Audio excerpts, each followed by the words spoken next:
Hier à l'équipe Trésor Lumière Nanini. Koffi Olomide à reconnaître d'abord Valère Nayo na ba émission to Yambaki et puis Souka Nango et comité na niveau que afunda oyaza confrère Nayo Natilo Kole alobi vraiment monto yo de soto landeli makambo na parenthèse nyonso wana ezaka rapport basimbaki émission Zamba Zamba so bandiko ba otala yo lelo yo bafunda Natilo Kole to bakangisa waza confrère Nayo et ko sala oboni po bandiko beli ba otala yo Koffi Olomide pe Quadra Koura Agbada azotala yo oza mutu oza congolais d'abord. C'est pour ça qu'il n'a aucun parquet pour porter plainte pour atteinte à mon honneur. Je le révèle ici. Si c'est vrai, hier à l'équipe Trésor Lumière Nanini. On a la salle le roi de la forêt où est son émission. La salle où est son émission. La vue n'a pas tiré là où Yamba Koffi Olomide na émission. La tiré là physiquement boy comme on a Koffi Olomide en tout cas je ne sais pas si on a Koffi Olomide physiquement boy je l'ai jamais vu boyé mais Kota là un grand de la musique congolaise Kotanga kombo nanga konorenga kolobake bato bazo kanisa wana bango baleki Trésor Lumière Nanini muto asala zamba zamba cette nuance là ya Koffi Olomide en tout cas Quadra Koraman. Je le remercie à travers votre caméra. Nous remercier Koffi Olomide parce que a honoré nga. Nga quand Sara zamba zamba na salara, na sala ngoka pona ba fani ya wenge. Na sala ngoka pona ba fani ya wenge. Mais or ba leader pe ya mboka oyo, les leaders confirmés, ba légende ba Koffi Olomide, ba tala rapé savoir faire ya Trésor Lumière. Merci encore une fois Koffi Olomide.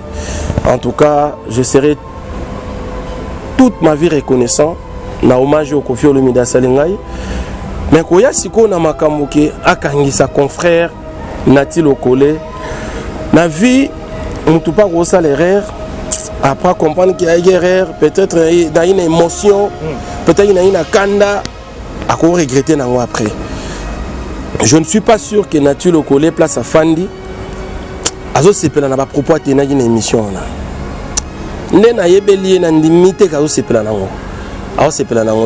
parce que lui-même aussi il avait demandé qu'on puisse retirer cette émission parce qu'il avait compris que il était un peu chaud.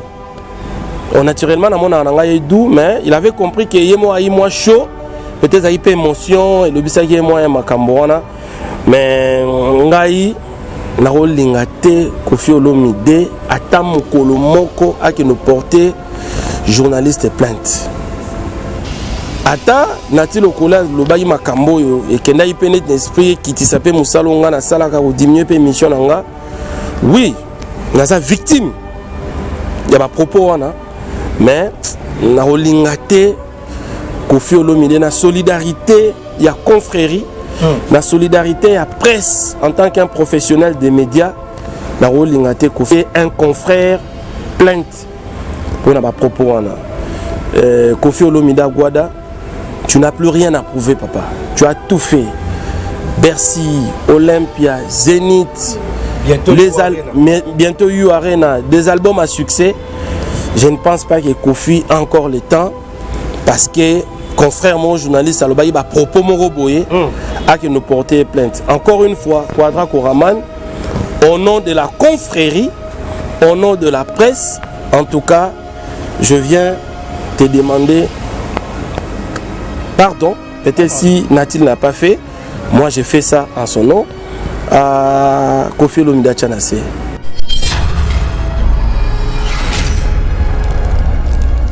Ensemble, c'est pas immense affaire, mais au moins, on a rectifié un tout petit peu. Pour moi, le Congolais, Andima Kailoko, ya Mouningane Congolais, pas forcément.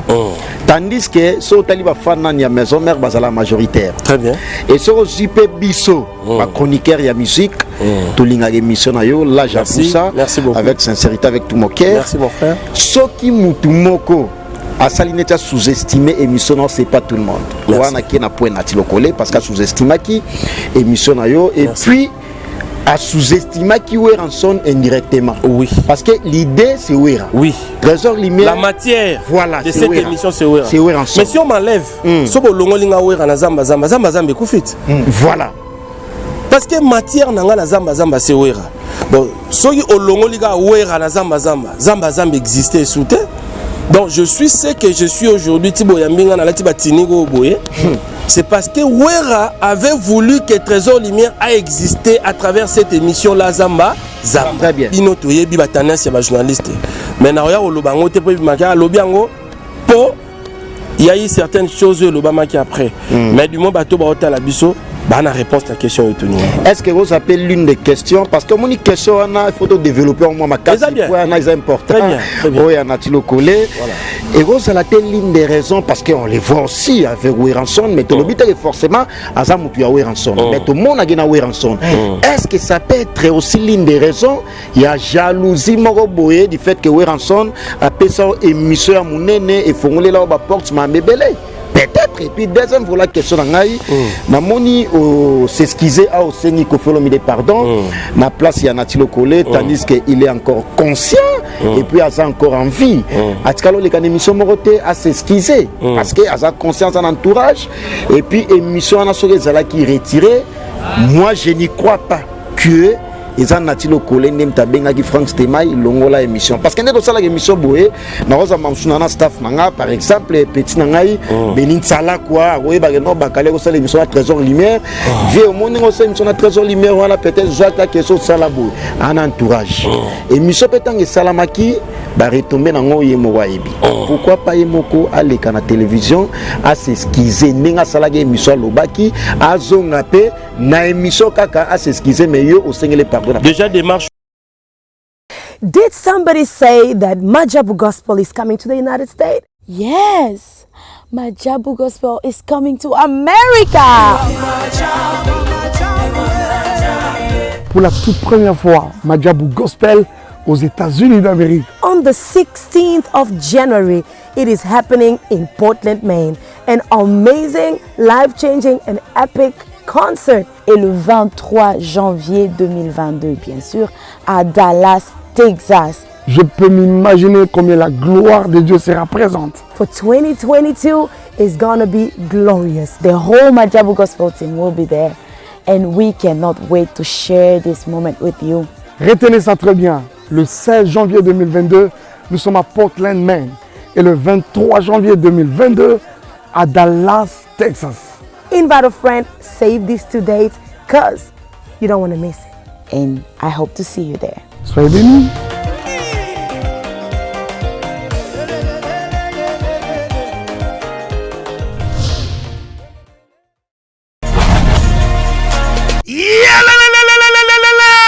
Après confinement, réouverture, Yanganda Taba, chez Djongade, Awa, Bokokuta, Biloko Nyonso Bolingaka ya Kotumba, lokola ntaba ya kitoko pe elengi, soso ya kotumba, ngulu ya kotumba, poaso ya kotumba, esengali koyebake, chez Djongade, bafongolaka kobanda mokolo ya mardi, ti dimanche, awa nde sika ambiance ezali kolala, adresse ezakaka se moko, chez Djongade, weekend, boza deja ya kosepela, chaque vendredi, bobanda kozwa Suzuki Luzubu, 4x4, yende muta kosepelisa bino na ndenge ya kosakana te, oza kulia, oza komela, oza kopina, pe chaque samedi, ekobanda kozala nde CNN, Alligator, na ba artiste mosusu, bakobanda kosepelisa bino na makinu ya defwa te na bakunga ya kosakana te, et puis chaque dimanche, sombele suka bisanga, nde bokozwa les grands chanteurs, Emile alias de Mingongo, yende muta ko palola awa, boko sentir betue ba ou différence yena. Malolo. Oui frère, Babi Tchonga.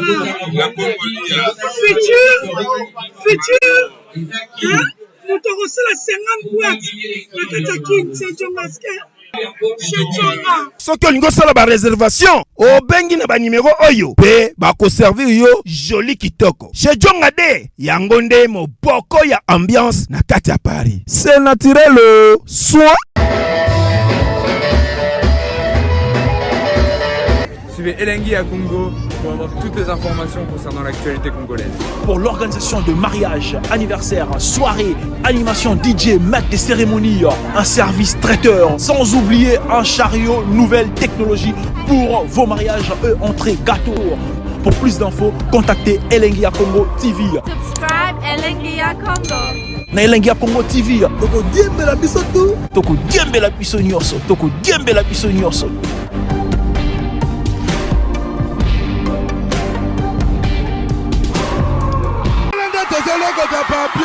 Elengia Congo, Glody Diasiga, la mignonne, hey, la mignonne. Tracy Mbelenga bro, Kata. C'est bon chez Prince Bakali, Elengia Congo, Kleboa Télévision, donc on est là ensemble. Désormais l'équipe des trois et pourquoi pas notre ami Killer, donc le loisir à moi occupé. On est là, Mathieu Bon chez Prince Bakali face à Trésor Lumière et les présentateurs de l'émission Zamba na Zamba de Igwe de la Forêt Weranson. Avec lui, on va parler avec lui. Donc je dis merci beaucoup à tout le monde parce que tu auras dit quand même moi message, moi critique par rapport à l'émission de la fois passée avec Kofi Olomide Quadrakora. Je dis déjà bonjour Prince Bakali. Bonjour Mathieu Boncher, bonjour fidèles internautes, partout dans le monde, plaisir d'anga. Et ça, à côté à un grand aussi, confrère Nabiso de la profession qui est Trésor Lumière, Zamba Zamba en tout cas, que tout le monde en parle.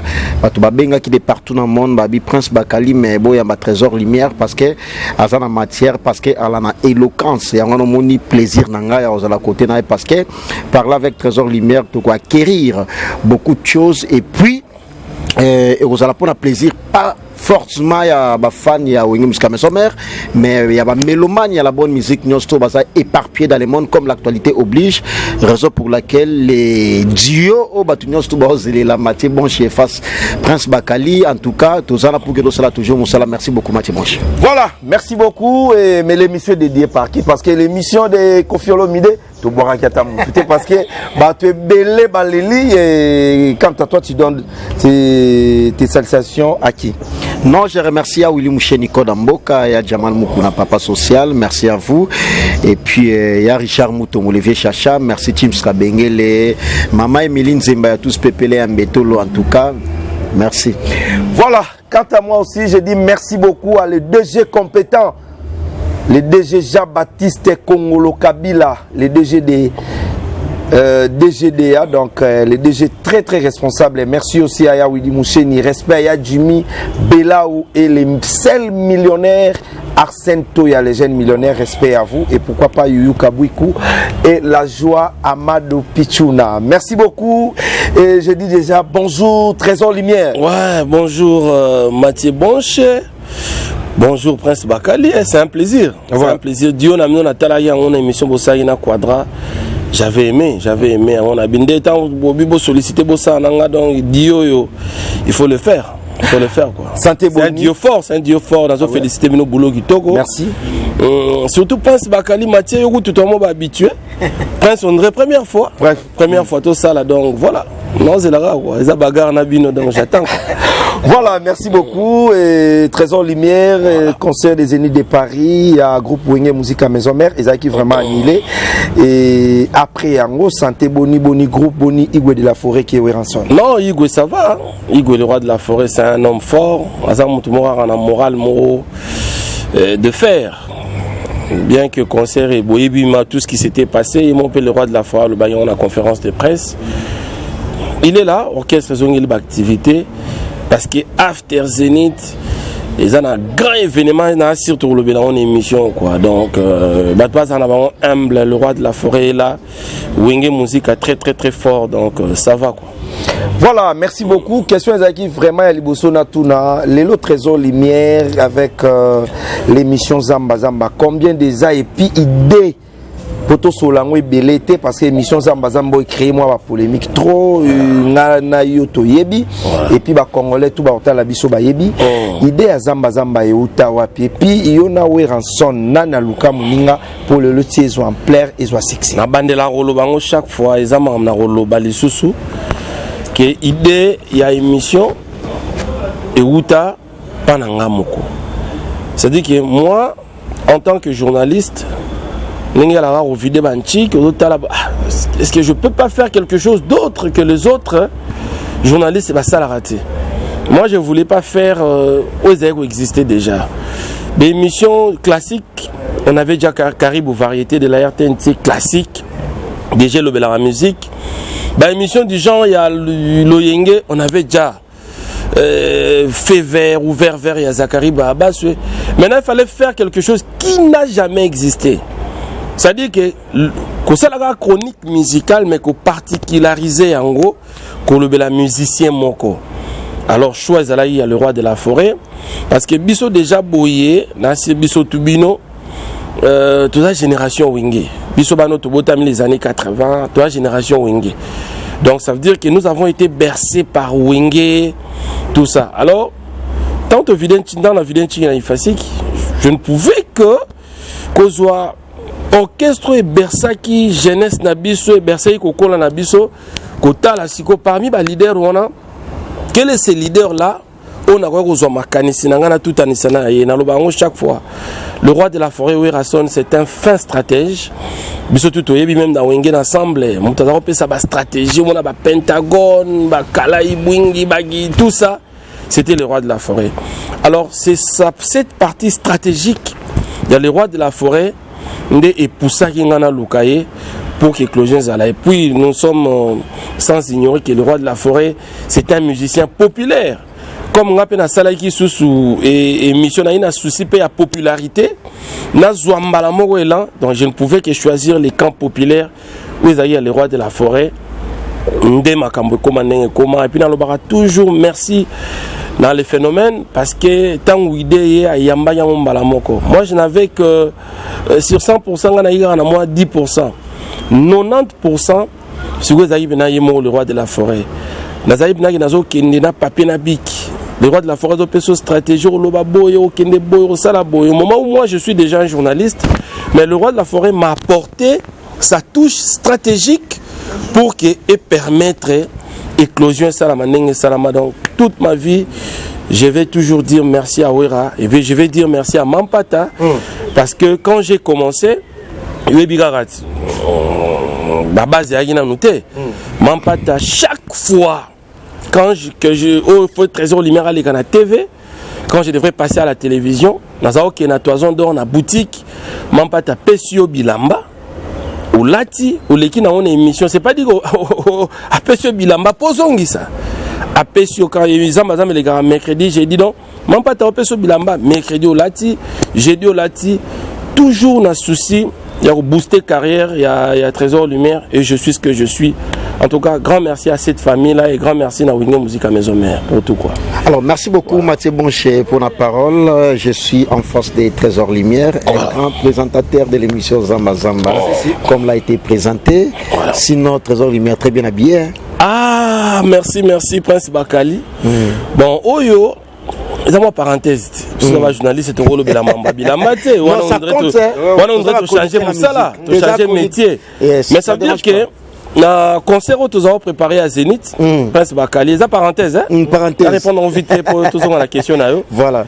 Le concert que nous avons préparé à Zénith, tout ça, concert, conducteur à concert, on a apparaître dans la scène. Ok.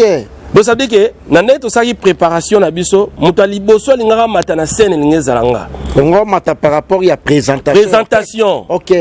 D'habitude tant ça la présentation va concert Zarja et instrumentiste et baza déjà. Yo ko annoncer l'idée. Voilà. Mais ce qu'on a stratégie to ça ya Zénith ngam ngana mata na mutali boso. Donc na ba kakol, na ba igo, na ba makaba ngam ngana présenter bango. OK. Donc ngana ça la première apparition. Il y a membre, il y a maison mère, il y a podium, il y a Zénith et l'ingé Zalanga. Le podium vide, yo au mati. Podium vide, il y a mati. Si yo, Tiniko yo, ils sont spécialement au Japon, par commande. Il y a qui par commande pour que nous matanango na Zénith. Ok. Tiniko mon abetio. Ils ont un griffe nin. Ah bon, mi griffe. Wana komi musicien. Moi je suis journaliste. Donc ils ont un cadre événementiel. Donc comme Zénith et Rataki et Simbi Soute, il y a un changoka ils vendent aux enchères. Donc vente aux enchères, motoir au monde on a besoin de Tiniko yo. À côté en contact Nabino, Azune Tinik. Merci beaucoup. Il y a un numéro particulier spécial au Nangana la Zénith de Paris. Il y a pour cette émission parce que na Lingrabino trop. Merci. Na Lingrabino trop, j'ai envie votre travail n'habiter na honoré bino na la mnoga Tinik donc il y a un moment na nango. Merci beaucoup Trésor Lumière, en tout cas te photo kangi parenthèse. Donc boy to côté dans profondeur mais au moins to sur un concert il y a Zénith de Paris où ils là qui annulé. Une information à ma possession, concert il a fallu ebetama. Voilà. Mais ce qu'on va exiger Kibino sur les places sécuritaires où Ranson a présenté sécurité au Kokaki ko assurer une grande production au Zénith na niveau ya Zénith de Paris. Mais au moins montant au ba exiger Kibino et permettre Kibino te nombre à mesure ya au foot yango vie production nyos tout yebi artiste azoka caché na yi. Mais montant va singela Kibino $300,000. Vous ne pouvez pas donner ça parce que vous avez une mesure européenne sans monter yango moni préfecture et anila qui concert wana. D'abord, je vais dire d'entrée de jeux à faux, surtout total qui interview au producteur à Salaki, émission producteur à Salaki par Claudicia dans RFI. Il avait tout dit. Après ça, il a raison sur Banila concert. D'abord, Mundele a bisoté. C'est-à-dire que Mundele Tangazo paie sa date. C'est-à-dire qu'autour de cette date, les producteurs de Werason, c'est pas un Congolais. Donc ça veut dire que c'est un producteur expérimenté. Même s'il était Congolais, Bissopé Toana va Congolais, Moussoubaza fort en la production. Donc, mais lui, c'est un producteur expérimenté qui avait réuni toutes les conditions pour que ce concert-là ait bétama. Je dis tout. Toutes les conditions où il fallait qu'on réunisse. Bah taxes, bah salles, bah publicité, tout ce que la France avait demandé les producteurs à Salayan. Parce que le problème est comment il parle à Bissona Kinshasa. Tu vois le problème? Le problème, il y a une annulation concert et outil plus dans Kinshasa. C'est-à-dire que main noire, le roi de la forêt, le Bayango, il y avait une main noire. Oui, écoute, il y a Makambo. Donc parce que préfet pour preuve, préfet quoi annuler concert quand? Préfet quoi annuler concert 4 jours avant production, au moment où nous on attendait les visas ici, préfet quoi annuler. Le concert avait prévu Koutuna nous en juin, le 12 juin, de reporter le 17 septembre, préfet n'y l'a raté. Donc quelques jours avant le concert, le 25, préfet quoi annuler. Donc il y avait une main noire. Oh, Yolanda qui producteur, oh, concert producteur à Salitou, Bissopé Awa. On nous avait exigé le vaccin, les cartes de vaccination. Au moment où Bissot déjà de temps, nous avons préparé événement. Déjà carte, vaccin, Bissot déjà bateau, tout au Kende. Bateau déjà 2 doses là-bas. Donc il n'y avait aucun argument qui pouvait permettre à ce que le concert soit annulé. Il y a un monisco temps au Bissot yé. Na genèse, il y a le solo. Ça dérange pas. Papa, ça c'est son premier rendez-vous. Ah, boya, c'est bon, lundi, il fait son premier. Il y a semaine, il fait un concert. Tout comme rendez-vous dans l'étoile, il y a la maison Schengen. Au moment où le public déjà, mon ami va mission Wingé, lundi, va annulé. Boya mardi. Toye mardi. Arrivé le même mardi comme vous avez rendez-vous annulé. Yango moniteur ba mission ba télémagi libanda engombi wane yaki ba emetu wane yaki bara moto ba yaki désordre nandenge consul yemoko aye ko accepter to quota. To quota donde to quoti bongo nde to quota ibongo l'accepte na que c'est bon to ndimi bato ba kende. Biso pe to ke ba capturer biso ba sali biso tout. Ah, cela il va capturer. Mais toujours il va capturer. OK. Tu peux m'emprunter. La maison Schengen, passeport petit Kali. 24 heures après, il fait tout visa. 24 heures après, la maison Schengen est comme là, visa et bima. On s'est demandé, mais visa, il fallait bima déjà. La minute auto s'est préparé, au moins, tout ça, il y a un billet, Marambutu, ma réservation pour l'hôtel. Entre-temps, si le temps où c'est la visa, des mains noires, wana. Place où on a comme ça, mains noires, wana, ndeyaki. Mains noires, wana. Ils ont encore biso moko ba congolais ngana rolo bango ba congolais on dirait to lingani pété ba congolais to lingani té. Donc entre nous avons certains congolais qui sont aussi animés de mauvaise foi. Des Bakota qui cessaient, ils ont dit n'importe quoi, ils ont rencontré n'importe quoi. Comme aussi les chargés d'affaires, l'ambassade de France, Azaki très réticents, hein, ils compliquaient déjà les situations. On avait profité de cette main noire pour qu'on s'est rebétaté. Moi je pense que oui, on peut accepter cela. Mais parce que tout le mouvement va combattre à la race au concert rebéti, on va au savoir des ordres. Jusque là il n'y avait rien. Il fallait attendre les jours pour désordre salama. Yo beti le soleil a foot un bon moment pour couvrir sécurité. Au foot à couvrir sécurité au moment événement dans salamité. Et puis la sécurité ce n'est pas où est foot à yango. La sécurité, oui, organisateur, vous avez le droit de sécuriser l'organisation. Vous avez sécuriser na Zénith, na autour des Zénith. Sécurité, il y a quartier, sécurité, il y a venir les sous-producteurs. Il y a la poids, il y a sécuriser quartier, il y a Zénith. Il y a préfecture, il y a sécurité, il y a un producteur. Voilà. Alors, ça, c'est un détail que je ne maîtrise pas, mais je ne suis pas. Je suis pas événement mingi na wingé, na voyager trop na wingé. En tout cas, na tira la oyoke lo kanengwana. Il y a pas droit. Vous avez besoin de ça, l'activité mon commune, on paye ces droits-là. Les producteurs avaient payé tous ces droits-là. Producteurs à Foutaki. Et après, même annulation, il y a préféré, il y a quelques jours. Mais en réalité des choses, déjà dans le moment où on a souri koto yo, il faut faire attendre le visa. Déjà dans la période où on est en France, naturellement. Préfère annuler le concert déjà en France. Donc je pense qu'il y avait une main noire dans ABC Bino. Ce sont des fausses raisons. Il y avait une main noire où il Kotaki Nakati pour que Wera Beta na Zénith. Ça, je dois vous dire la vérité. Merci, Trésor Lumière. Le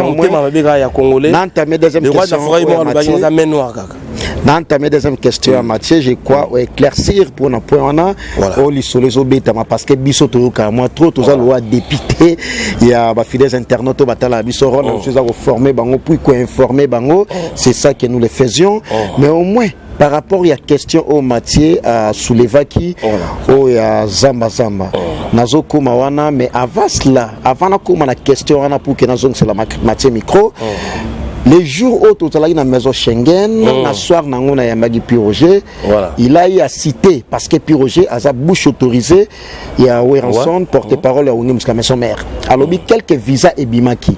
À citer, il y a comédien, à citer, il y a musicien Moussoussou. Donc, il y a justement stratégique pour nous repérer ces langues. Voilà question liboso. Deuxième question pour nous clore. On a moni au PCB Loge par rapport, il y a rencontre dans Weranson, par rapport à émission dans Zamba Zamba. Lobeli mwa bola mwa mingi tandis que toyebi na débit nyos tout ezalaka malamu te très bien ba circonstance nini ba souffrance nini okutana nango na débit ya musala na otangu ba pesio émission na Zamba parce que musala o ezaloka musala kisoda très bien il faut ko kende ko sala boy il faut ko tambola faut en ce moment là Trésor Lumière azalaki o azal leloté excusez-moi c'est pas juste naturel sous-estimé ozalaki ndenge ozal leloté et deuxième volet à question est que rencontre na yona Weranson et c'est pas ça ndenge nini pour que mon Weranson et puis à proposer merci. Comme dans tout début, bah recherche là qui est mon gars yo outi na monde moroboye étudiant oui yo côté na monde andule bien que Wenge déjà on le fréquentait en tant que fanatique mais est-ce que oye Wenge en tant que professionnel oye osala musala tu vois déjà oye ga monde la musique ndenge ala d'abord il y a ba maître monde andule oui ba 12 pesa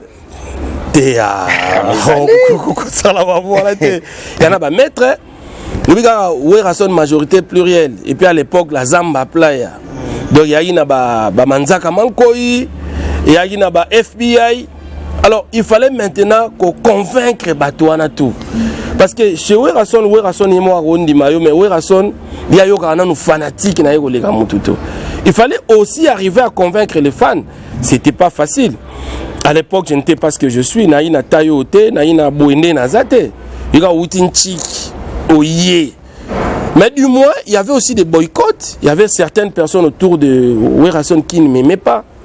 Mais dans l'Obango, chaque fois, Nazwa d'abord soutient Yemoro personnellement le roi de la forêt. si je dois le dire. Et puis, il y a Bana la Zamba Playa, je serais très reconnaissant. Manzaka manko ina ba FBI. Donc, Bangonde, Poussa Kinga, les trésors lumière, ça va partir. Même à Tana Soulé Tengama, je dois dire la vérité. Donc, Naba Soulé Tengama, Banini. Mais, j'ai été quand même accepté par les Manzaka Mankoui, Naba FBI.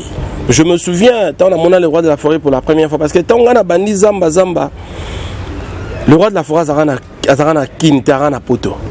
Na Bandarango avec le DMC, en tout cas les regrettés Moni Production, tout Bandarango na ye, le roi de la forêt Zouaka et Kona Nikili.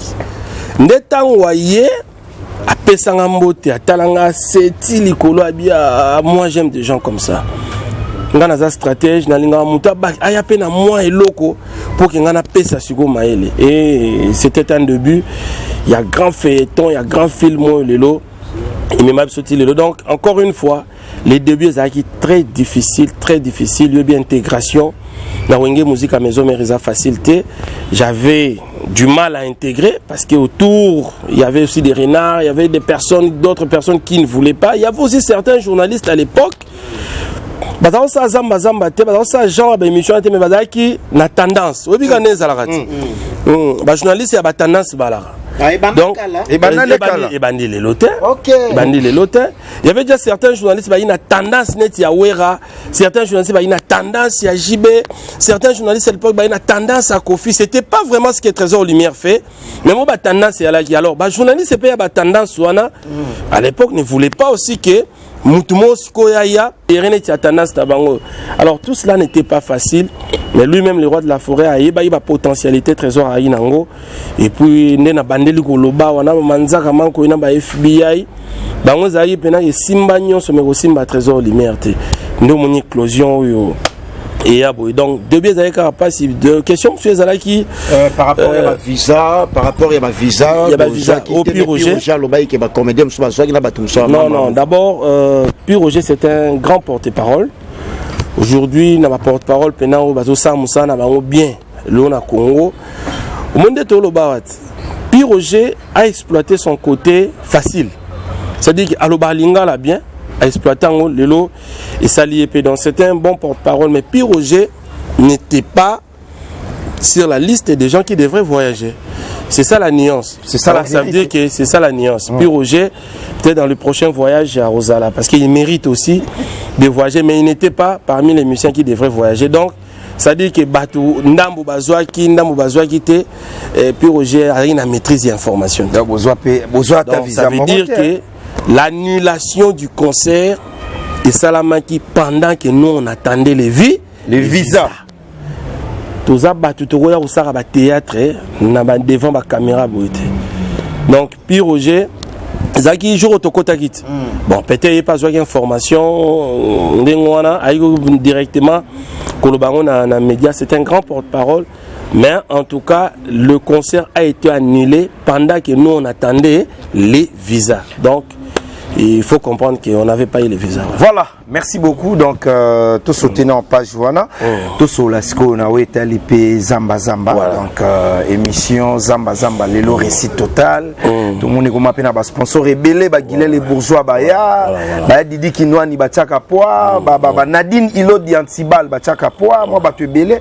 Mais, Trésor Lumière, les leçons moni mutumoko azo minimiser émission Zamba oyo souffrir au pesatana yo tia corps et esprit les lopé simba et ça la sexy et ça la robone. Non na rose pelaté. La rose pelaté, on défend que et logo yo ebi valeur nango. Zamba na tu sabino ba difficulté même il y a intégration tout ça idée ou tayoapi et puis acceptation il y a le roi de la forêt. Tout ça c'est un travail. Ils ont un effort. Ope mutuso oza motivé te ope otika. Ope ko abandonner. Nous avons aussi connu certaines choses. Mais lelo et logo simba. Nous avons eu à signer des grands contrats avec ma grande société brassicole de référence Yamboka. Trésor Lumière a signé un contrat na Bracongo. Trésor Lumière a signé un contrat na Bralima. Trésor Lumière a signé un contrat na Ami Fidèle. Oui, à transfert de fonds. Trésor Lumière a signé un contrat na FBT Misalande. Parce que les sponsors na Zamba Zamba. Trésor Lumière a signé un contrat. L'autre docteur Guilain Les Bourgeois. Trésor Lumière a signé un contrat na Sixten Yanga. C'est un Belge. C'est un acheteur de diamants belge. Sixten Yanga. Batouaye billet. Trésor Lumière a un contrat na groupe Dikin. Il y a le boss Didi Kinwani. Pour ne citer que ceux-là. Trésor Lumière a un contrat na Papi Kake. Quand il achetait encore des diamants. Sponsor na émission. Mais il est toujours boss. Il est toujours boss. Donc ça veut dire que j'ai travaillé avec des grands partenaires dans cette émission Zamba Zamba. J'ai travaillé aussi avec Baya Willy Mouché, Nico Damboka. Mais Alaï Bena qui est Lumière Solo Laka, c'est un partenaire. Des Grévi Fouti là aussi. Grévi Fouti là Liebo. Ce sont de grands noms. Alors, Moutou a minimisé le Wanengoana. Tenaïbité. Wanezamabe. Je pense que nombre de sponsors au Trésor Lumière a eu une émission, na carrière, beaucoup de journalistes congolais va connaître les sponsors, va connaître les partenariats à niveau. Et puis ce sont des partenariats locaux, internationaux. Donc partenariats, ils ont eu des bandes, mais mieux pas vieux et qui n'ont pas potes. Alors respect na musala ya moto. So yibino pena dio yo zo sala ma mikolo yo. Mathieu Bonche na Prince Bakali s'est déplacé. On a vu Boyambara ba leader, Boyambara ba Kofi Olomide, Boyambara ba Igwe. Mais s'est déplacé Boyamba Trésor Lumière, c'est un honneur. Oh bo pesinga. Alors honneur wana koyoka moto a minimiser Zamba Zamba mona omukie, et ça c'est pas bien. Mais ça, entre parenthèses par rapport à la question et à propos il y a grand frère Nabiso to pesa respect nati le collé aux randa na kin oyoka kiango quand même. Ouais, na yoka kiango, d'ailleurs on a salé paiement à différentes émissions à travers ça. Les propos n'étaient pas bons. Et choka iba te belé. Bah propos on a mené au minimiser Zamba Zamba, ça a choqué le monde entier. Bah choka qui pena bah tu as vu oh émission yo ta Mathieu Bonché. Naki ça ba émission à succès na ba émission ordinaire ça toza ba naki ça biso tout toyebi qu'est-ce qu'une émission à succès, qu'est-ce qu'une émission qu'on attend, qu'est-ce qu'une émission qu'on suit en zappant. J'ai la émission sur tokuta na on a TV to zapper ga totali on bon mais la émission mususu mutalo zelango. Parce que bazamba zambeza ba émission yo mutazo bimazo zonga mbango po zamba zambezo banda mutazo la la pongi azo nimba mako phone achama ina misu pota la zamba zamba ba émission nengo wana. En tout cas je dois à travers votre micro honorer sous Moutouneti Zakari Babaswe. Il en a fait avec Feu Vert, il en a fait avec Vert Vert. Émission à minuit, mais Zakari Baba sur le week-end. Nous avons dimanche dans l'église Moussa Léate. Parce que Zamba Zamba yara au côté mercredi, jeudi pendant la semaine. Mais émission est à minuit. Donc Moutoufa qui est un chic lobby na tongo, Moutoufa qui est Moussa là, mais Moutoufa se sacrifier. Émission de la manette match à football. Bon émission il y a aura ya nengo, il y a succès à nengo, Moutoufa ya diminué en bien en l'eau à moquier. Franchement, ça fait mal, ça fait mal. Voilà, et ça n'a pas si peine choqué au Saranate. Bon, voilà quoi. Mais moi je pense que Bissomoro, je sais que ma visa, ma moto, ma annulation, ma concert, main noire. Ça veut dire que le Congolais a lingi qu'on demande qu'on ait Congolais. Ça veut dire que le concept il y a Zamba Zambo. Si il arrive par exemple dans Congo Brazzaville, tout le Gabon, et l'ingé années le mot extra. Mais comme ils ont dit ça, ils ont le roi de la forêt où ils rasson, ils ont dit que les lumières Wananda Asara Zamba Zamba journaliste à Mouké. La journaliste à Mouké, moi, na liste ya ba partenaire au Trésor Lumière à travailler na bango. Bandeko pe mususu, ba ya pe na liste ba partenaire total. Alors émission les gars heure nini? Émission les gars minuit. Les logos de R qui t'a moi moqué. Zamba Zamba, on a ma solo to bête ba bralma nini et on a 23h50 minutes. Émission 2h du temps. Mais ben à 23h50 aussi là 2h et quelques. Donc la rolling en monto a simba tout. Finga individuellement Trésor Lumière mais go finga concept ya Zamba Zamba to go diminuer en gros. En tout cas, ça c'est pas bien.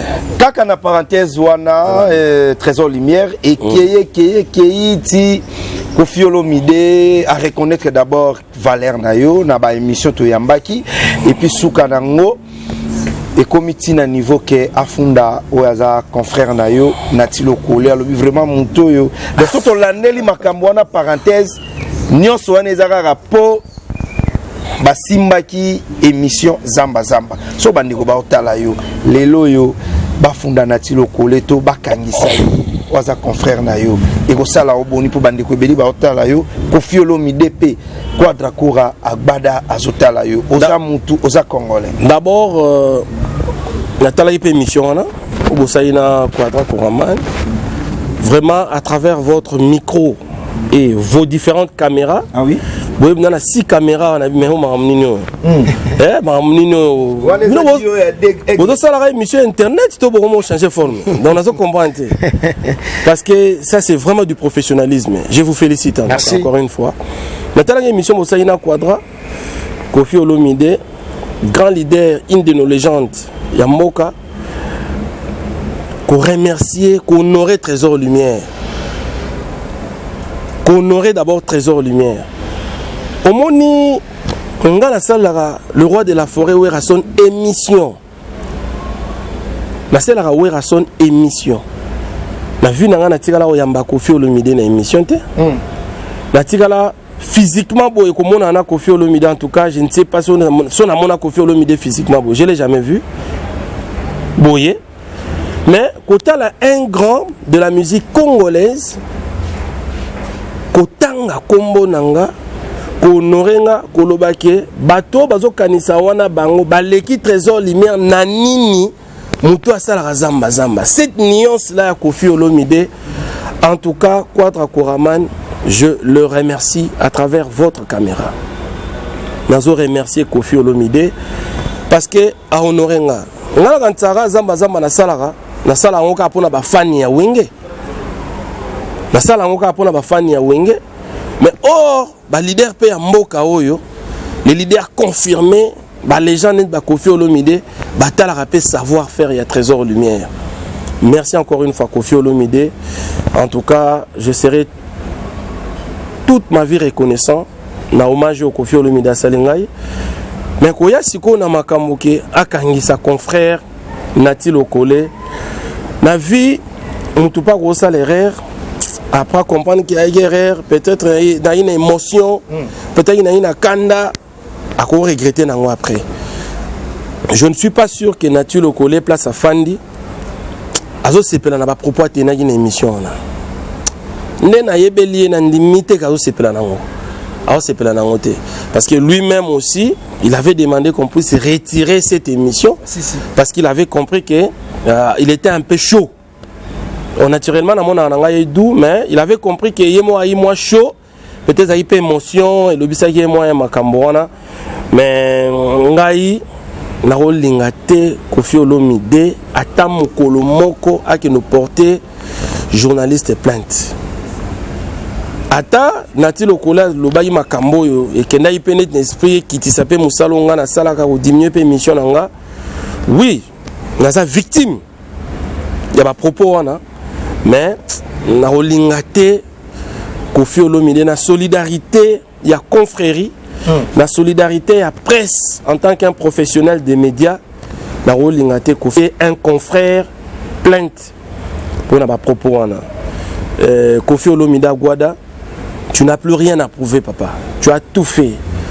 Bercy, Olympia, Zénith, bientôt U Arena, des albums à succès. Je ne pense pas que Kofi a encore le temps parce que confrère mon journaliste Alobaï a propos mon roboyer à que nous porter plainte. Encore une fois, Quadra Kora man, au nom de la confrérie, au nom de la presse, en tout cas, je viens te demander pardon. Peut-être si Natil n'a pas fait, moi j'ai fait ça en son nom à Kofi Olomide Tchanase. Alimbissa Tchanase. Natilo Kolé c'est un confrère.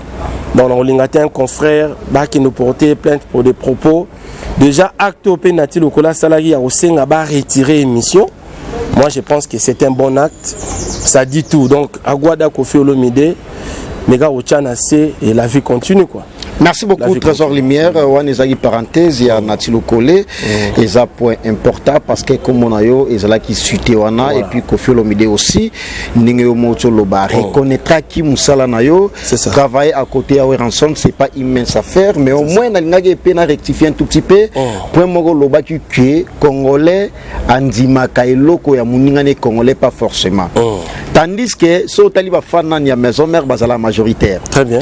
Et ce aussi Bisso, ma chroniqueur ya musique, tout l'inga émission nayo, là j'avoue ça, avec sincérité, avec tout mon cœur. Merci mon frère. Ce qui moutumoko à Salineta sous-estimé émission non c'est pas tout le monde. Wana qui na point Natilo Kole parce qu'à sous-estimé qui émission nayo et puis à sous-estimer qui Ouera sonne indirectement. Oui. Parce que l'idée c'est Ouera. Oui. Trésor Lumière. La matière voilà, de cette émission c'est Ouera. C'est Ouera. Mais si on m'enlève, so bolongo linga Ouera na zamba kufit. Voilà. Parce que matière nanga na zamba c'est Ouera. Bon, soki olongo linga Ouera na zamba existait sous terre. Donc je suis ce que je suis aujourd'hui Tibo Yambinga na lati batinigo boye. C'est parce que Ouera avait voulu que Trésor Lumière a existé à travers cette émission là Zamba. Très bien. Donc Nengo Lobby Prince qu'on sous-estimait Zamba, d'autre part c'est sous-estimer aussi Ouera Son indirectement. Donc ils ont déjà démarché on gars Trésor Lumière n'a jamais qu'on dit mayango. N'habite au Péawa, n'habite que Congolais n'y soit linga Congolais te. Mais Prince Bakali y a Congolais différents. Peut-être Mathieu Boncha c'est un Congolais différent. Mais nous connaissons la mentalité à Bandegonabiso Mingi.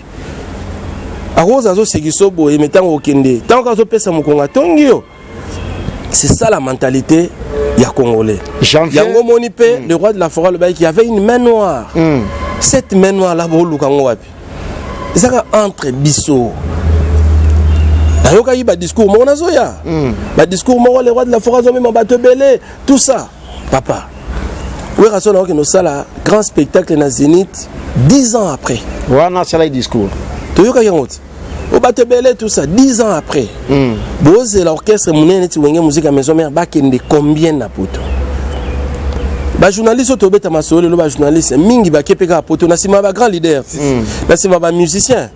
Donc ça veut dire que tant dans le bail que congolais aligné de on a été zapo na ka makambo wana.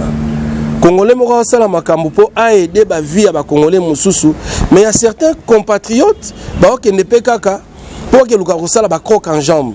C'est ça la méchanceté à congolais. Il y a on a lobby que ba genre il y a ba comportement wana le fait que tu yebi na biso ngo le fait que tu vivre nango faut to chaka na si. Au lobby point moko Natilo Kole et pardon point moko exactu ba journaliste mususu bazala na tendance et bana depuis kala. Voilà. Et oyeba Natilo Kole aussi il y a longtemps. Est-ce que ma curiosité penchant naé du côté musicien ça là de quel côté pour qu'on a posé question na bien. Donc Natilo Kole na yebi na bon na radio. Natilo Kole dans cette émission samedi na radio. Là ils sont la nouveauté Bimi, c'est lui qui a animé ça na Raga FM. Après Jacquinda là quand il est parti dans digital, il y a une section musique et comment il présenté par Natilo Kole, il y a rien à mon asara musala bien. Bon, comment on a un penchant d'un côté musique les moins kilo à question. Et à moins kilo. Et à moins kilo. Mais au Yébi qui a une particularité à moins kilo. Azamutu ndena ibsibinoke ezana ba journaliste to yebi pena ke to tala emete o mona za muta tendance boy muta tendance boy biso pena bino to yebi ba tendance ya ba journaliste mais na ya olobango te po bimaka lobiango po il y a eu certaines choses lobama qui après mais du moment bato ba otala biso ba na réponse à la question retenue. Est-ce que vous appelez l'une des questions parce que mon question il faut développer au moins ma question c'est important. Très bien. Oui, Natilo Kole. Et vous avez l'une des raisons parce qu'on les voit aussi avec Oueranson mais tout le but est forcément azamutu ya Oueranson mais tout le monde a gagné Oueranson. Est-ce que ça peut être aussi l'une des raisons il y a jalousie moko boye du fait que Oueranson a fait ça émission à Mounene et fongolé là ba porte ma mebele peut-être et puis deuxième voilà question ngai na moni s'excuser à Osengi Kofolomide pardon na place ya Natilo Kole tandis que il est encore conscient et puis a encore envie atikalo les émission moroté à s'excuser parce que a conscience en entourage et puis émission na soke zala qui retiré moi je n'y crois pas que eza natilo kolende mtabenga ki Frank Stemai longola émission parce que ndeko sala émission boye na roza mamsuna na staff nanga par exemple petit nangai Benin Sala quoi oui ba no ba kale ko sala émission à Trésor Lumière vie au monde ko sala émission à Trésor Lumière voilà peut-être soit la question sala boye en entourage émission petang salamaki ba retomber nango yemo waibi pourquoi pas yemoko aleka na télévision à s'excuser ninga sala émission lobaki azonga pe na émission kaka à s'excuser mais yo au sengele pardon déjà démarche wana bino pe baba journaliste ah si bino pe baba journaliste bo ça pe démarche wana bo sali démarche ya Oluka Trésor Lumière parce que ces zamba les autour ya zamba mambo ekomi boye comme ba parquet banini c'est autour que notre cher confrère Nati avait confirmé dans l'émission il y a Frank Stemai que Kofi Abenga qui passé les genres il y a ba émission neti zamba c'est pour cela même bulukinga problème dans les années bino pe boko sa démarche wana na éviter so bengi Nati lo kolebo sa émission na limité ka oboya sera boyi wana yemoko mais du moins ngai Trésor Lumière par la solidarité à confrérie je suis un professionnel de médias biso batangi si biso la solidarité un journaliste d'abord azamoto à travers la solidarité prince ngana otokutani quelque part yo batterie na yo et sili et c'est déchargé et que ngana na possibilité au peso batterie au tchana caméra pour ça la musala no musala na biso za obligé biso solidarité wana c'est obligatoire ça fait partie de notre travail. Comme il place mon micro dans les bêtisés et que moi j'ai mon micro, je suis dans l'obligation de t'aider. Ça c'est notre travail qui nous demande ça. Si je viens parler ici, demander pardon à Kofi Olomide pour qu'il y ait un dossier à parqueter parce que c'est autour de l'émission d'abord Zamba. Si vous avez un sujet qu'est-ce que ça a à voir avec moi? Ça tourne autour de Zamba. Zamba en question. Les présentateurs, c'est qui? C'est Trésor Lumière. C'est pour cela, la solidarité à confrérie, la solidarité à Moussala Nabiso. On a-t-il reconnu c'est un confrère journaliste. Bien qu'il a tenu certains propos dénigrants aussi à l'égard de mon émission, mais c'est un confrère. C'est un confrère journaliste. Donc, je continue à revivre la solidarité. Donc, c'est pour cela, Ngaï, Trésor Lumière, Naïe, Koloba, au nom de la confrérie.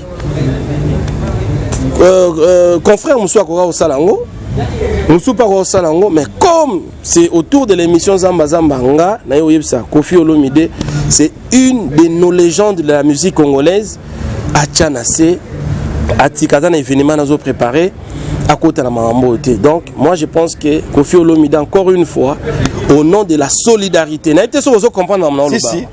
nom de la solidarité, il y a presse, en tout cas, excuse, Kofi Olomide, mais on a parqueté. Il a beaucoup de choses plus importantes à faire que le procès autour, il y a des propos. Voilà, c'est en tout cas au nom seulement de la solidarité. On dépend dans l'obia, on a dit peut-être à propos monsieur Zara, mutaza na émotion, peut-être na tempérament, mon père a bien été à Loba et ça les effet et sali, mais au nom de la solidarité de la Mamoussou, à Guada, Tchapenanase. Donc pour une fois, dans mon une émission, tu m'avais honoré en citant nommément comme il y a Trésor Lumière, Koloba, Trésor Lumière dans le bon moment, c'est la Kofi, Ata Moussala Mogote, Ata Service Mogote, c'est le roi de la forêt Werrason, mais il m'a honoré à travers cette émission. Encore une fois, Quadra Koraman, je viens en tout cas au nom de la confrérie, au nom de la solidarité, Koloba Ke, ça la poursuite judiciaire, et au Salanga bien. Sauf na Kofi Ayokinga et au Salanga bien à Guada. Merci beaucoup Trésor Lumière. Et on est arrivé presque à la fin, mais deux questions à Souka. Aujourd'hui, Wenge Musique à Maison Mère, Zénith de Paris annulé. Après Zénith, tout le monde affiche partout.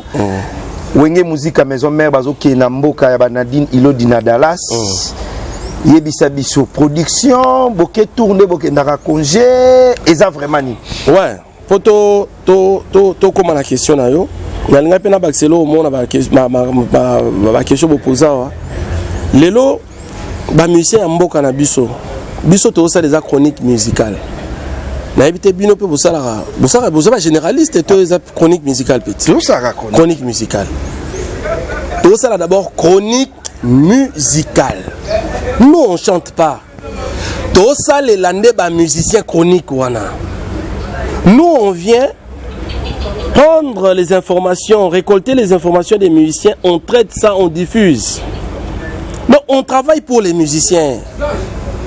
Tous à la honnête. On n'est pas des super hommes.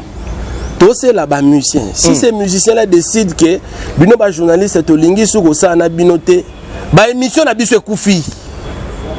Nous sommes des chroniqueurs musicaux. Nous faisons la chronique musicale. Musicale, ce sont les musiciens. Papa, nous avons connu Ahmed Bakayoko. Où? Ahmed Bakayoko a yebani à travers un concert, il y a des musiciens congolais où Ahmed Bakayoko a animé en France. Ahmed Bakayoko qui était devenu Komaki en Afrique. Tiens comme un sommet à l'État à Côte d'Ivoire, Premier ministre. Sur il était dans la campagne électorale à Côte d'Ivoire, il a postulé en tant que président de la République. Ahmed Bakayoko. Mais Ahmed Bakayoko, nous l'avons connu parce que il a animé un concert, il y a des musiciens congolais, papa. Jean-Marie Kassamba, nous l'avons connu où? Il présentait les concerts des grands leaders congolais à Paris. Bototala, qui est Jean-Marie Kassamba aujourd'hui? Nous devons beaucoup de respect à nos musiciens. Slogan de Mikolo est respect à nos légendes. Ça veut dire que les légendes à travers de grandes manifestations à Bango, ils ont permettre biso ba journaliste paix de exposer talent na biso. Donc ça veut dire que nous qui sommes journalistes, ça c'est pour nous tous, hein, nous devons avoir beaucoup de respect vis-à-vis de ces musiciens-là. Oyo biso, tout ça la chronique musicale. Donc si cette chronique musicale existe par rapport à ces musiciens-là. Donc nous sommes obligés à avoir un partenariat moro ya bien, la collaboration ya bien à Bango parce que nos émissions existent, parce que ces musiciens-là existent, parce que ces musiciens-là acceptent aussi de travailler avec nous. Nous ne sommes pas extraordinaires. Exemple, Ahmed Bakayoko, c'est un Ivoirien. Kofi peut chercher un attaché de presse ivoirien. Et le roi de la forêt a attaché de presse, il y a français. Alors, en français, il a Trésor Lumière. Parce qu'il a tout le moyen. Mais ce le roi de la forêt, on dit que travailler dans Bango. Kofi Olomide, on dit que Congolais travailler dans Bango. Mais c'est un honneur pour nous. Nous devons être fiers. Est-ce qu'on s'y comprend? Ces musiciens-là ne sont pas seulement connus au Congo. Kofi est connu à travers le monde entier. Werason est connu à travers le monde entier. Tous ces leaders, la papa Wemba Tomona ina mort, qu'est-ce qui a été fait à travers le monde? Barolo Bapé est au boy na biso ba journaliste à Congo, to komi na biso ko travailler na ba journaliste à Gabon. To komi na biso ko travailler na ba journaliste à Congo Brazzaville. Biso nde to souffrir. Na ba chronique na biso to zanga matière, papa. Alors nous devons du respect aux légendes de la musique congolaise. Oh, il va payer ça en matière dans l'émission. Voilà, Dallas, affiché. Dallas et Ali, After Zénith de Paris. Il y a déjà. Et la production? Il y a déjà la concert. Le 20 novembre, je confirme, le roi de la forêt, il y a une bête à Dallas. Donc, ils ont confirmé, ils ont concert, ils ont prestation. Et puis, ils ont une grande star africaine, notamment le groupe Toufan. Donc, ils ont événement d'une grande envergure. Et ça, il y a organisation, il y a État, il y a Dallas Nezo Salango. Et le roi de la forêt Werason est choisi ensemble avec Wenge Musica Maison Mère. Donc, je confirme que le 20 novembre, Werason sera bel et bien aux États-Unis d'Amérique, ensemble avec Wenge Musica Maison Mère, na Dallas. Il y a une grande production, il y a État il y a Dallas, il va punir le roi de la forêt. Ceux qui sont américains, ceux qui sont gouverneurs, il y a Dallas. Alors ça, il y a une grande manifestation culturelle à punir le roi de la forêt Werason. Alors, biso ba Congolais, tout y a valeur, il y a Batouana. Ils ont une leçon dans nous, ça va tout Mikolo. Grand respect à nos légendes. Nombre de combien? Ah, et comment Mamba visa ou. Il y a aucun de. T'es tout autour le bâtiment. Ah? À l'époque, Mathieu Boncho comme un main noire. Tu boy. Pour ce main noir, peut-être Mathieu Boncho, tu vois, banen. Comment on appelle main noir et Prince Bakali? Tu es habité. Tu es à Touroyo, nombre de bateaux Kende et Yebanité. L'ambassade peut vous faire maquiller l'été. Non, que ça la maquille. Wenge musique à maison mère est en majorité plurielle, papa. Parce que tu me souviens que tu as qui m'a dit. Mais Elongio déjà est trésor lumière. Bon, papa, Mathieu, Elongio déjà est trésor lumière. Ce Bimiga Libanda ou Telemi, au monde a déjà battu automatiquement Baroya. Vous comprenez? Elongio Kaya Pamba, c'est Elongio Moko. Parce que aujourd'hui, Elongio yo sangi siango 10. Quelle curiosité au créé. Tu as vu ce dispositif à Maison Schengen. Il y a un prince. L'avenue 24 novembre. Il y a changé en libération. Donc, il y a un prince. Il y a une curiosité à battre. Bon, tu as un musicien, tu as un comédien. Bon, déjà, présence car il y a une curiosité. Les architectes qui tu as un bateau mobilisé. Deuxième mouvement, c'est une ambassade de France. Il y a une ONG. Il a dit Tchaka Congo avec son association Artistes en danger. On a compris qu'il y avait un artiste congolais Werason qui était en danger par rapport à visa. On a Tchaka Congo a une organisation privée.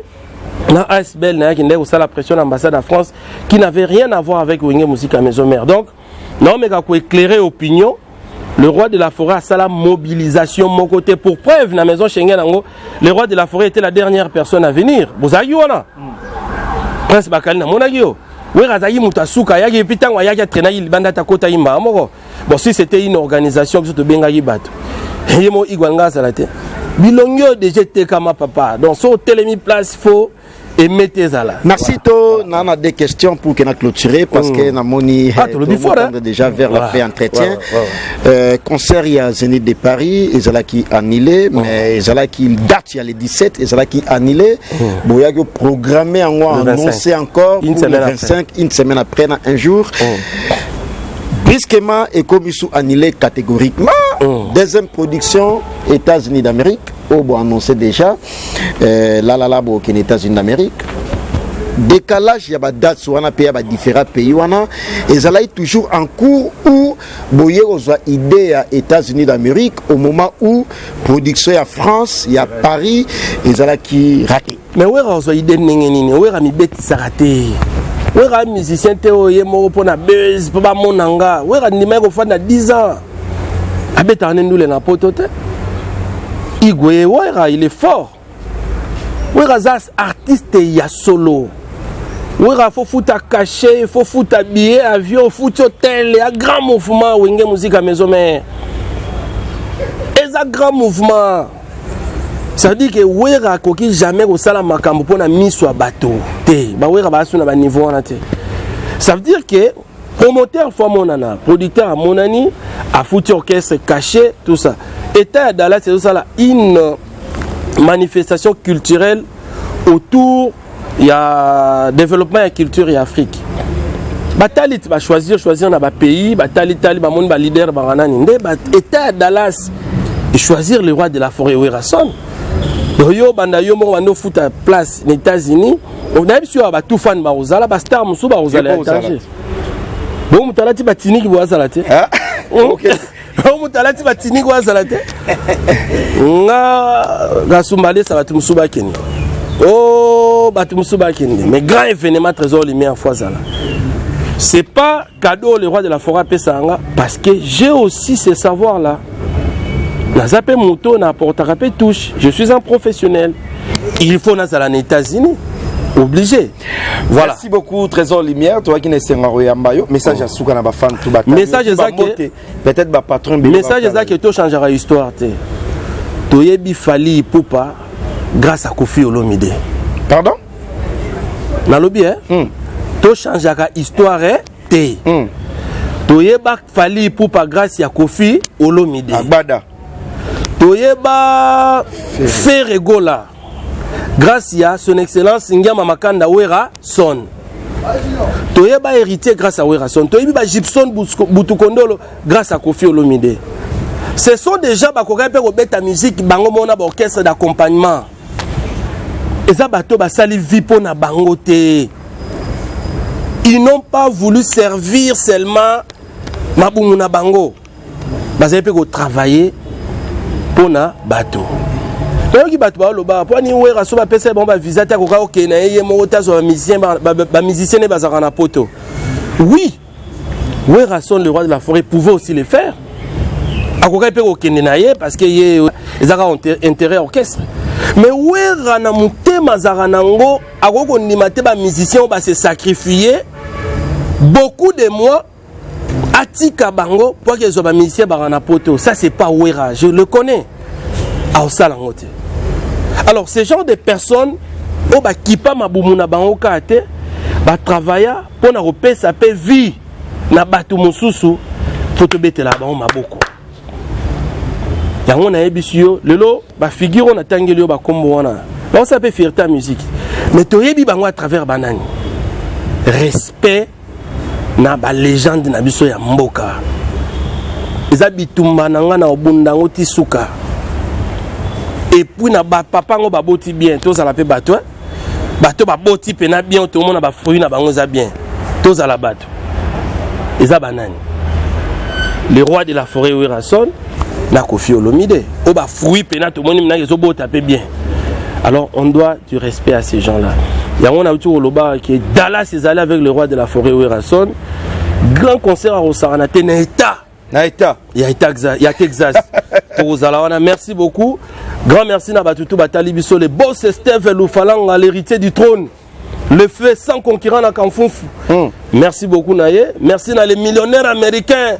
Un Congolais vivant aux États-Unis, Arsène Ilodi. Oh, Yana Nadine Ilodi. C'est un millionnaire congolais vivant aux États-Unis. Si. Arsène Ilodi, merci beaucoup. Grand merci à lui. Grand merci à le boss Didi Kinwani.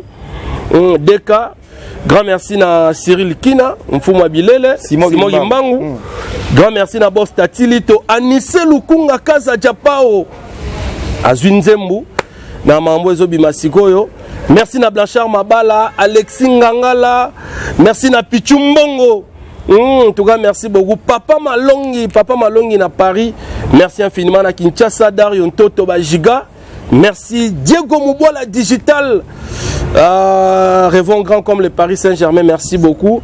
Merci à Bertina Fofola portugaise, la maman de Trésiana Maraville, à Donna Monica. Merci à champion Dr Guinel et Bourgeois. Merci beaucoup. Prince Bakali. Obosani Serge qui c'est qui? Caisse Motor, on a vu Nabiso. Merci infiniment. Prince Bakali. En tout cas, merci. Merci Nathalie Rayotro. Na mon amélé le on doit y calme. C'est dans mon micro. Prince Bakali on a monnaie moi calme. T'es comme ça ma série. Ya série, ya ngoye bon. So pesa show ya show. C'est show na ya show mais au moins na sepeli parce que n'a pas là parmi les fans na yo. Merci très. Quand l'émission ça va commencer en tout cas la vente de la rampena Natal a appelé Merci na Katara Mathieu Bonché. Merci aussi big salutation à Kissinjora, leader américain. Kissinjora leader américain. En tout cas, merci na Batutu Batali Bisso. Respect à nos légendes, bana poto partout. Respect à la légende, il y a musique congolaise, bateau ba matisi culture ya mboka, tabeteli bino maboko, tous ces leaders là. Merci infiniment. Prince Bakali Bambote. Merci beaucoup. On a remercié Maman Emeline Zemba, tous Pépélé Ambetologie, BRBIS, député, Maman Napanama, merci à toi. Papa Malongi, merci. Il y a Jamal Moukouna, Papa Social, Dani Chandou, Chinois Congolais, il y a Foulé Loukissou, mais c'est le président, et puis Nixon Boutique, la bière de luxe, Chims Kabengele, l'homme des immeubles, merci Junior Yombo, il y a Gisèle Zinda, merci à toi, et puis Noche bientôt, Tournini Samokili, Noche Congolais, France-Américain, triple nationalité, Noël Kamaya, le nécessaire Yamboka. Et puis, merci à toi, capitaine Mauricio, mon major Dadi Masevo. Merci. Il y a Jimmy Bella, on a 4 Afrique du Sud. Et puis, il y a Gauthier Mascotte, ingénieur des banques. Il y a Toutouro, moi, maman. Merci, mon patron de la nation, tonton Manamanga, Pichu Boss Lady, de Clébois.com. Merci à toi, Jordi, qui était derrière la caméra. Et puis, Steve Labé aussi également, Franklin Massiala, la grande équipe de Clébois.com. Et puis, merci à mon invité, Trésor Lumière, qui a gagné Bissot Lelo, qui a un tennis vestimentaire, faut sortir. Bissot, est-ce que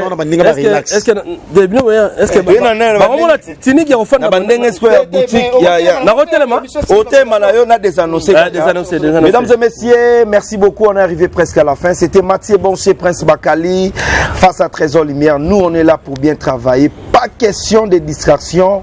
C'est Mathieu Bonché, Prince Bakali, Toroye Banana Moussala. Les duos. Les duos. Bafano bazota la bisona partout dans le monde. Bopesa kombo ya dio oyo et osala bien to bandagina kofiolo mide le Trésor Lumière, lobito rozana prophète Denis si lobito rozana roga na braza, toroya Mbappé ki sinjora. Voilà. Alati bena sérieux to solo linai. Mais tozo luka kombo ya dio o. On se retrouve la semaine prochaine ngana pe na pesi mbote na les millionnaires congolais Arsène Toya. Voilà. Ozo benga millionnaire. Aza millionnaire Arsène Toya. Ah, ozo benga Arsène Toya millionnaire na comprendre te. Na pesi Arsène non, Arsène Limera Boy. Parce que quand on se benga mutu millionnaire, faut tout le monde avoir preuve. Arsène na bengi Arsène Ilodi millionnaire parce que nasko na bengi Jimmy a outu oso mandaku ya $320,000. Nasko bena yebi Arsène Toya les jeunes millionnaires a somba de mapango la valeur à Kitambo Cham. Voilà, merci Arsène Toya, les jeunes millionnaires. Les jeunes millionnaires, Trésor Lumière à sentir. Merci beaucoup, voilà, et merci aussi à le DG compétent. Voilà. Jean-Baptiste Kongolo Kabila, voilà le DG à DGDA. Il y a ça correct et na profité na pesa mbote na mission mne na mboka na biso ya kana baki vukuna balubumbashi wabakulu. Très bien. Wabakulu. Merci beaucoup. Ba Willy Pensiele ba champion wadol ba tutu balingara biso tozoze la combo ya Dio Oyo. On se retrouve la semaine prochaine. Tolatera na ninga dadi lukombo. Na ninga dadi lukombo frata. Merci on a sepeli trop. Gagner biso ya kosangana. Oyo baptisé. Ils ont Tinik.